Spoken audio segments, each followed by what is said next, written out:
Albert Einstein once said, everybody's a genius, but if you judge a fish by its ability to climb a tree, it will live its whole life believing that it is stupid. Ladies and gentlemen of the jury, today on trial we have modern day schooling. Glad you could come. Not only does he make fish climb trees, but also makes them climb down and do a 10-mile run. Tell me, school, are you proud of the things you've done? Turning millions of people into robots, do you find that fun? Do you realize how many kids relate to that fish?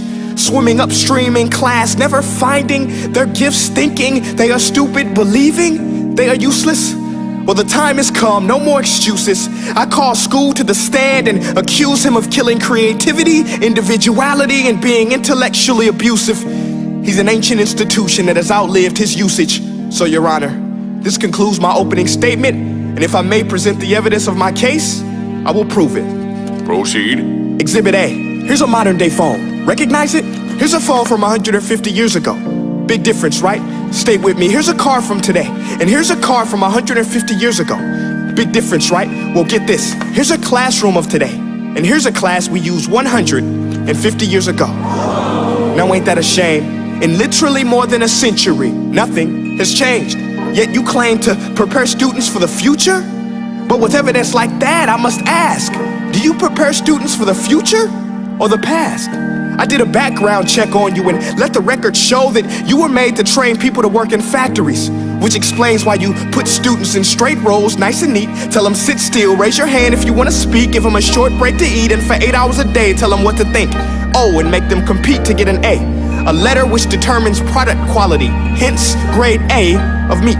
I get it. Back then, times were different. We all have a past. I myself am no Gandhi. But today, we don't need to make robot zombies. The world has progressed. And now we need people who think creatively, innovatively, critically, independently, with the ability to connect. See, every scientist will tell you that no two brains are the same. And every parent with 2 or more children will confirm that claim. So please explain why you treat students like cookie cutter frames or snapback hats, giving them this one-size-fits-all crap. Watch your language. Sorry, Your Honor, but if a doctor prescribed the exact same medicine to all of his patients, the results will be tragic. So many people would get sick, yet when it comes to school, this is exactly what happens. This educational malpractice, where one teacher stands in front of 20 kids, each one having different strengths, different needs, different gifts, different dreams, and you teach the same thing the same way? That's horrific. Ladies and gentlemen, the defendant should not be acquitted. This may be one of the worst criminal offenses ever to be committed. And let's mention the way you treat your employees. Objection. Overruled. I want to hear this. It's a shame. I mean, teachers have the most important job on the planet, yet they're underpaid? No wonder so many students are short-changed. Let's be honest, teachers should earn just as much as doctors, because a doctor can do heart surgery and save the life of a kid, but a great teacher can reach the heart of that kid and allow him to truly live. See, teachers are heroes that often get blamed, but they're not the problem. They work in a system without many options or rights. Curriculums are created by policymakers, most of which have never taught a day in their life. Just obsessed with standardized tests. They think bubbling in a multiple choice question will determine success. That's outlandish. In fact, these tests are too crude to be used and should be abandoned, but don't take my word for it.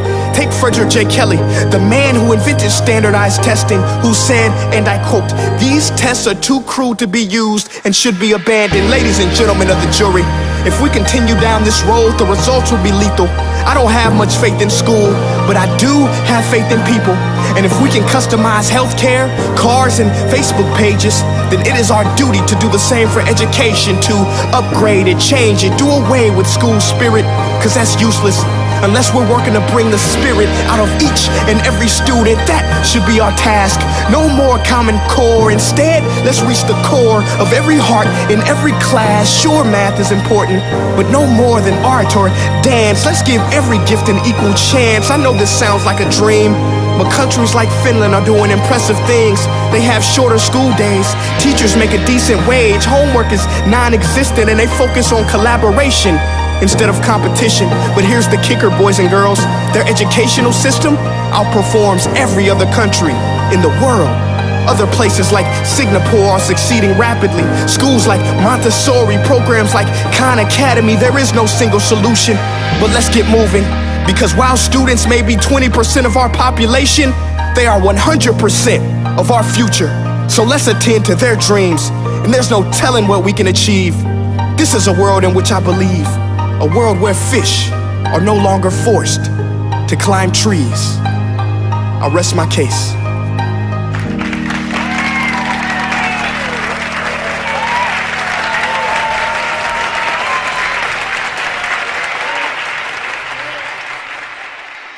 Hey guys, my name is Prince Eaa, and I want to say thank you so much for watching my video. But now, I want to know what you think. How can we together create a more efficient, effective, and just better future of learning? I want you to visit nestday.com/preorderthefuture and share your thoughts and ideas on the topic. Peace.